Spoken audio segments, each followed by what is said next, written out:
Assalamualaikum warahmatullahi wabarakatuh. Kami dari kelompok 2 akan mempresentasikan kasus 2 yang berjudul He's Making Hay as CEO Scream, Eric Lee Uncover Widespread Backdating of Stock Option. Now he's reaping rewards. Adapun anggota dari kelompok kami, saya sendiri, Anisha Citrawati Hidayat dengan NIM akhir 113. Saya Aurelia Rahmawati dengan akhir NIM 115. Dan saya Amelia Putri Oktaviani dengan akhir NIM 120. Penjelasan pertama akan dijelaskan oleh saya dengan pertanyaan yaitu apa kompensasi CEO relatif terhadap mereka pekerja garis beberapa tahun terakhir. Kompensasi CEO terhadap mereka yang pekerja garis masih kurang relatif karena semakin sulit bagi Dewan untuk membuat semua orang senang. Menurut pensiunan Jenderal Hugh Shelton, mantan Ketua Kepala Staf Gabungan AS yang mengepalai Komite Kompensasi Pembuat Perangkat Lunak Red Hat Inc. mengatakan Dewan lebih fokus pada menemukan keseimbangan yang tepat antara tuntutan pemegang saham untuk menghubungkan gaji dengan kriteria dan kebutuhan perusahaan untuk memastikan eksekutif yang baik mendapatkan insentif yang tepat. Anda mencoba bersikap adil dan memberikan penghargaan yang sesuai untuk kinerja, katanya. Tapi pada akhirnya, kamu kompensasi mereka sehingga mereka tidak putus asa untuk pergi bekerja untuk orang lain. Selanjutnya akan dijelaskan oleh rekan saya. Untuk pertanyaan yang kedua, apakah Anda pikir itu layak? Mengapa? Eh, Tidak layak karena perusahaan sering mengalihkan pembayaran dari kategori yang menimbulkan pertanyaan. Akhir tahun lalu, raksasa kedirgantaraan Lockheed Martin Corp mengatakan akan berhenti membayar mobil dan pengemudi serta iuran klub untuk CEO Robert G. Stephen.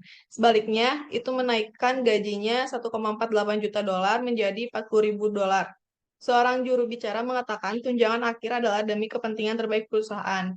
Adapun tunjangan yang lebih kecil, perusahaan berpendapat bahwa beberapa lahir dari kebutuhan yang sah. Misalnya, banyak berpendapat bahwa penggunaan jet perusahaan bahkan untuk penerbangan pribadi adalah suatu keharusan di era pasca 9/11. Sistem alarm rumah Dito dan langkah-langkah keamanan lainnya. Prakteknya tidak universal. Intern Corp dan Goldman Sachs dan Co. sama-sama melarang penggunaan pribadi jet perusahaan.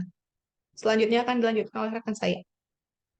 Pertanyaan ketiga, apakah para eksekutif dan kompensasi atau insentif terkait tampak sebagai kunci implementasi yang efektif atau tidak terkait?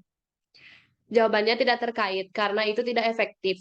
Eksekutif dan kompensasi bukan kunci implementasi yang efektif dikarenakan dalam survei terhadap 110 perusahaan pada akhir tahun, Mercer Human Resource Consulting menemukan bahwa 70% hanya merencanakan sedikit perubahan pada program kompensasi eksekutif mereka sebagai akibat dari peraturan SEC yang baru. Hanya 15% yang mengatakan dampaknya akan lebih besar. Pengurangan paket eksekutif tidak terlalu meluas, kata Mark Burgess, mantan pejabat SEC yang merupakan kepala sekolah di Mercer.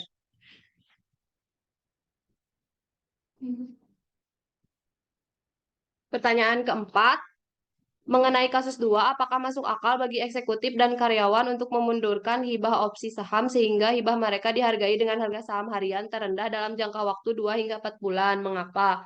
Dari sebuah makalah awal pada tahun 2004 dikecam oleh seorang pengulas yang mengatakan bahwa Lee berlebihan dan kesimpulannya tidak masuk akal secara ekonomi. Namun setelah peraturan Sarbanes-Oxley diberlakukan, semua hibah opsi harus dilakukan ke SEC dalam waktu 2 hari dengan membandingkan hibah baru dengan hibah pra-Sarbanes-Oxley. Lee dan Heron dapat mendokumentasikan hilangnya rejeki nomplok yang diperoleh eksekutif di perusahaan yang membutuhkan waktu berbulan-bulan untuk mengajukannya di masa lalu. Pengacara pembela menolak analisis Lee karena tidak mempertimbangkan penjelasan yang sah tentang bagaimana opsi dapat diberikan pada harga saham yang rendah.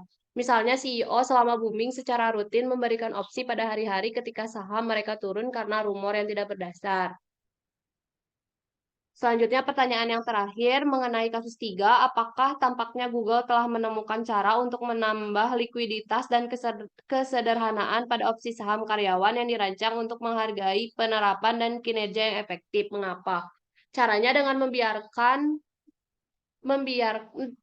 membiarkan karyawan menjual opsi saham mereka. yang memberi pemegangnya hak untuk meraup selisih antara harga awal dan harga saat ini ke lembaga keuangan terpilih di pasar lelang dan disiapkannya dengan Morgan Stanley. Opsi yang diperkirakan memiliki umur rata-rata 4 tahun sebelum karyawan menggunakannya akan dikonversi menjadi opsi 2 tahun saat dijual ke investor. Jadi harapan hidup mereka pada dasarnya akan diperpanjang 2 tahun, membuat mereka lebih berharga karena investor akan memiliki 2 tahun lagi untuk saham Google yang berpotensi naik, dan dengan demikian lebih berdampak pada keuntungan Google. Sekian presentasi dari kelompok kami. Wassalamualaikum warahmatullahi wabarakatuh.